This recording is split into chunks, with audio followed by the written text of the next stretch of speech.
Je me tenais là, dans la salle d'audience du tribunal de grande instance de Paris. Les mains tremblantes posées sur la barre froide. Les murmures de la foule me transperçaient comme des lames. PD. Dépravé. Pervers, ces mots fusaient des bancs du public, lancés par des inconnus qui me jugeaient sans me connaître. À 18 ans, j'étais accusé d'outrage public à la pudeur pour avoir embrassé Éric dans un parc du Marais, sous les lumières tamisées d'un soir d'été. Un baiser volé. Un moment de pure tendresse. Et voilà que ma vie entière s'effondrait sous le poids d'une société qui refusait encore de nous voir comme des êtres humains dignes d'amour. Le procureur s'avança, sa robe noire flottant comme un ombre menaçante. Je levai les yeux vers lui, attendant la sentence qui allait m'humilier davantage. Mais au lieu de la voix implacable que j'imaginais, il s'arrêta, me regarda longuement, et murmura d'une voix brisée, « Mon fils ». La salle entière se figea. Moi aussi. Ces deux mots, prononcés dans ce lieu de justice froide, firent exploser en moi un tourbillon de confusion, de rage et d'un espoir insensé. Pourquoi moi? Pourquoi maintenant? Tout avait commencé 2 ans plus tôt, à Lyon, où j'avais grandi dans une famille bourgeoise, étouffante. Mon père, un magistrat respecté, absent la plupart du temps, parti pour Paris où il exerçait comme procureur. Ma mère, une femme fragile, noyait ses silences dans d'étés interminables. J'étais Nicolas, l'enfant unique, le fils parfait qu'ils exhibaient lors des dîners. Mais à 16 ans, j'ai rencontré Éric. Il avait 19 ans. Étudiant en art. Avec ses cheveux blonds ébouriffés et son sourire qui illuminait les ruelles grises de la ville. Nous nous étions croisés dans une librairie du Vieux-Lyon, nos mains s'effleurant sur le même roman de Gide. Éric était libre, audacieux. Il m'avait pris la main un soir sur les berges du Rhône. Et pour la première fois, je me sentais vivant. Nos rencontres étaient secrètes, des promenades sous la pluie, des baisers volés dans des cafés discrets, des nuits passées à parler de nos rêves. Il voulait partir à Paris, devenir illustrateur. Moi, je rêvais de fuir cette prison familiale. Mais quand mes parents ont découvert des messages sur mon téléphone, l'enfer s'est déchaîné. Mon père, en visite rare, m'a giflé pour la première fois. « Tu n'es pas mon fils si tu choisis cette voie », avait-il hurlé avant de repartir pour Paris. Ma mère pleurait en silence. J'ai fui à mon tour, pris un train pour la capitale. Retrouvé Éric qui m'attendait. À Paris. Nous vivions dans un petit appartement du Marais. Un quartier vibrant où l'on pouvait enfin respirer. Éric travaillait dans une galerie. Moi je cherchais des petits jobs. Notre amour était intense. Passionné. Mais fragile.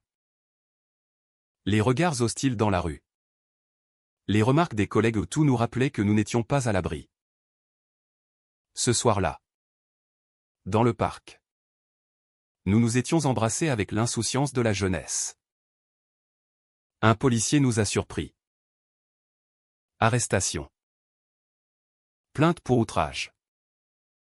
Et maintenant, ce procès qui allait me marquer à vie. Le procureur, cet homme que je ne connaissais que par des photos jaunies, reprit la parole. La voix tremblante. Monsieur le Président. Je ne peux pas requérir contre cet jeune homme. Un brouhaha s'éleva. L'avocat de la partie civile protesta. Mais lui, mon père biologique, car je compris soudain, dans un éclair de lucidité, qu'il l'était. Continua, Nicolas est mon fils. Je l'ai abandonné il y a 18 ans. Par peur. Par lâcheté. Sa mère et moi. Nous avons eu une liaison brève. Avant mon mariage. J'ai choisi la carrière. La respectabilité. Et aujourd'hui. Je le vois humilié pour ce que je suis moi-même au fond de moi. La salle explosa. Journaliste griffonnait frénétiquement. Moi. Je vacillais. Éric. Assis au premier rang. Me regardait avec des yeux écarquillés. Comment avais-je pu ignorer cela? Les similitudes physiques. Les absences de mon père adoptif expliquées par des voyages professionnels. Tout se reconstituait dans ma tête comme un puzzle cruel. Le président du tribunal demanda une suspension. On m'emmena dans une pièce adjacente. Où mon père non. Cet homme me rejoignit. Il ôta sa robe, révélant un costume impeccable. Mais son visage était ravagé. Nicolas. Je suis désolé. Je n'ai jamais osé te contacter. Ta mère m'a supplié de disparaître. J'ai eu peur du scandale. De perdre ma place. Et maintenant. Te voir là. Accusé pour un amour que je comprends trop bien. Je le dévisageais. La rage bouillonnant. Vous comprenez? Vous qui m'avez abandonné? Vous qui avez laissé ma mère élever seule un enfant que vous refusiez? Et aujourd'hui? Vous jouez les pères repentis devant tout le monde? Les larmes coulaient malgré moi. Il s'approcha, hésitant. J'ai toujours su pour toi. Je suivais de loin. Quand j'ai vu ton nom sur le dossier, j'ai cru mourir. Éric entra alors. Autorisé par un greffier compatissant. Il me prit dans ses bras. Ignorant le procureur. Nicolas. Qu'est-ce qui se passe? Je lui racontai tout. La voix brisée. Éric pâlit. Ton père. Le procureur? Mon père nous observa. Une douleur infinie dans les yeux. Vous êtes ensemble? Demanda-t-il doucement. Éric hocha la tête. Défiant. Oui. Et nous nous aimons. Le procureur baissa la tête. J'ai aimé un homme. Moi aussi. Il y a longtemps. À l'université. Mais j'ai choisi la fuite. Le mariage de convenance. J'ai étouffé qui j'étais. Et je vous ai fait subir cela à toi. Nicolas. De retour en audience. Il requit la relaxe. Cet acte n'est pas un outrage. Mais une expression d'amour dans un lieu public discret. La société évolue. Messieurs, dames. Punir ces jeunes serait une injustice. Le tribunal relaxa l'affaire. Sous les huées d'une partie du public. Mais pour moi, le vrai procès commençait. Les jours suivants furent un chaos. Les journaux titraient sur le « scandale au tribunal », un procureur défendant son fils gay secret. Ma mère adoptive appela. Hystérique. Mon père adoptif demanda le divorce. Éric et moi nous retrouvâmes au centre d'une tempête médiatique. Mon père biologique, appelons-le Antoine, insista pour nous voir. Nous acceptâmes un dîner dans son appartement haussmannien. Vue sur la Seine scintillante. Il nous parla de sa vie, une carrière brillante. Mais une solitude abyssale. J'ai toujours envié votre courage. Moi. Je n'ai jamais osé. Éric. Protecteur. Posa des questions incisives. Pourquoi maintenant? Pourquoi ne pas l'avoir dit plus tôt? Antoine soupira. La peur. La France change. Mais lentement. Un magistrat gay. Impensable il y a 20 ans. Pourtant. Les conflits éclatèrent vite. Antoine voulait rattraper le temps perdu. M'offrir de l'argent? Un appartement. Je refusais. Blessé par des années d'absence. Vous pensez que l'argent efface tout? Éric. Jaloux parfois. Murmurait, il veut te récupérer. Comme si j'étais un obstacle. Des disputes s'ensuivirent. Une nuit. Après une querelle. Éric partit marcher seul. Je restai avec Antoine. Et pour la première fois. Nous parlâmes vraiment. Je t'ai abandonné parce que j'avais peur d'être comme toi. Avoua-t-il. Peur d'aimer un homme. Ta mère était une collègue. Une aventure passagère. Quand elle m'a annoncé ta naissance. J'ai paniqué. J'ai payé pour son silence. Et je me suis marié avec une femme que j'estimais. Mais sans passion. Ces mots me transpercèrent. Je vis en lui le miroir de mes propres peurs passées. Et maintenant? Vous assumez? Il hésita. Pas publiquement. Pas encore. Cette demi-mesure me révolta. Éric revint. Et nous partîmes. Mais le secret d'Antoine pesait. Des rumeurs circulaient au parquet, un procureur protégeant son fils illégitime gay. Sa carrière vacillait. Il nous appela. Désespéré. Aidez-moi. Je veux changer. Nous organisâmes une rencontre avec des associations LGBT. Antoine y parla anonymement d'abord. Puis révéla son identité. Ce fut un séisme.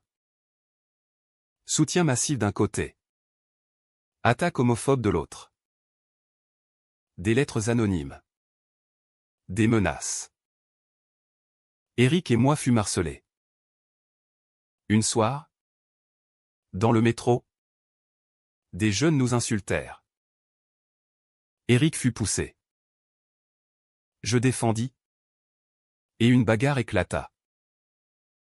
Arrestation. Ironie, encore le tribunal. Antoine intervint personnellement pour nous sortir.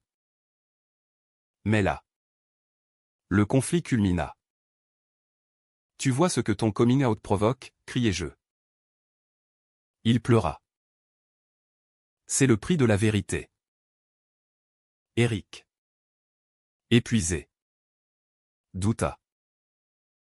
Nicolas. Est-ce que tu l'aimes plus que moi maintenant? Ce père retrouvé.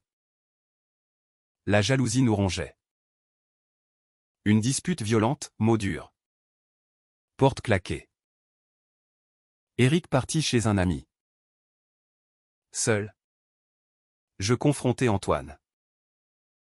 Vous avez détruit ma vie pour sauver la vôtre? Il n'y a. Je veux vous protéger. Toi et Éric. Mais un secret plus sombre émergea, Antoine avait eu une relation avec un collègue magistrat. Terminée tragiquement par le suicide de l'amant. Étouffé par la honte. Je ne veux pas que vous viviez cela. Le haut fonctionnaire en moi s'effondrait. Antoine fut suspendu temporairement. Il vint vivre chez nous. Dans notre petit appartement. Une cohabitation tendue. Mais révélatrice. Il apprit à connaître Éric. À apprécier sa créativité. Des soirées où nous parlions des heures, de Proust. De Genet. De la France qui changeait avec le Pax à venir. Pourtant. Les misunderstandings s'accumulaient. Antoine. Maladroit. Offrit à Éric un stage dans une galerie influente, un geste paternaliste qui blessa Éric. Il me voit comme un intrus. Nous nous réconciliâmes dans une étreinte passionnée. Mais la faille persistait. Puis vint le coup de théâtre.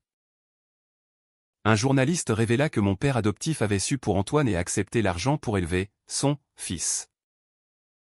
Trahison double. Je confrontai ma mère. Elle avoua. Brisé. Pour ton bien. Antoine, acculé, décida de tout avouer publiquement. Une conférence de presse, je suis homosexuel. J'ai un fils que j'aime. Et son compagnon. J'assume enfin. La France fut secouée. Soutien de ministre. Condamnation de conservateurs. Mais les menaces devinrent réelles. Une nuit. Notre appartement fut tagué, PD. Crevé. Peur viscérale. Éric voulut partir. C'est trop dangereux. Je refusai. Antoine proposa protection. Mais je vis sa peur à lui. Le climax survint lors d'un rassemblement LGBT. Antoine parla. Nous à ses côtés. Des contre-manifestants attaquèrent. Chaos. Éric fut blessé légèrement. À l'hôpital. Il murmura « Je t'aime. Mais je ne peux plus. » Déchirure. Éric partit pour Berlin. Cherchant la paix. Moi. Dévasté. Resté avec Antoine. Nous apprîmes à nous connaître vraiment, promenade sur les quais. Discussion profonde. Il démissionna du parquet. Devint avocat pour les droits LGBT. Moi. Je repris des études de droit. Inspiré par cette justice imparfaite. Les mois passèrent. Lettre d'Éric, regret. Amour persistant. Antoine m'encouragea, va le retrouver. L'amour mérite des risques. Je partis à Berlin. Éric m'attendait à la gare. Réconciliation passionnée. Larmes. Promesses. Nous revînmes à Paris. Antoine nous accueillit. Les yeux humides. Ma famille. Enfin. Des années plus tard. Mariés sous la loi nouvelle. Nous adoptâmes un enfant. Antoine. Grand-père fier. Nous regarda avec une paix retrouvée. Il avait choisi l'amour sur la carrière. La vérité sur le secret. La vie n'est pas un conte. Il y eut des cicatrices, les humiliations passées. Les peurs enfouies. Mais dans cette France qui évoluait, nous avions trouvé une humanité profonde. L'amour, même tardif, même conflictuel, triomphe parfois.